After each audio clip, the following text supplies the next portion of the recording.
জানিস কাল রাতে আমাদের বাসায় চোর এসে সব নিয়ে গেছে। কি বলিস? তুই চোরটাকে ধরতে পারলি না? আরে ধরেছিলাম তো, পরে তাকে ছেড়ে দিয়েছি যেন সে চলে যেতে পারে। চোরটাকে ছেড়ে দিয়েছি আমার মাথার বুদ্ধি বাড়ানোর জন্য। কেন? চোর ছেড়ে দেওয়ার সাথে তোর মাথার বুদ্ধি বাড়ানোর সম্পর্কটা কি? আরে তুই জানোস না চোর পালালে বুদ্ধি বাড়ে। ভাই আপনার ক্যাফের ওয়াইফাই পাসওয়ার্ডটা দেন তো। আগে কিছু খান। তাহলে আমাকে আগে একটা কফি দেন। এই নেন আপনার কফি। তাহলে এবার আপনার ওয়াইফাই পাসওয়ার্ডটা দেন। আগে কিছু খান।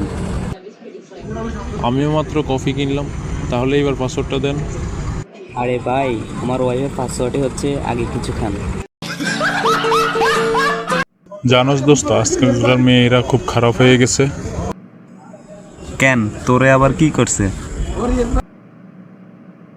আজকে আমি একটা মেয়েকে প্রপোজ করছিলাম, মেয়েটা না বলে দিলেই পারতো। আবার আমার গার্লফ্রেন্ডের কাছে বিচার দেওয়ার কি দরকার ছিল বুঝি না।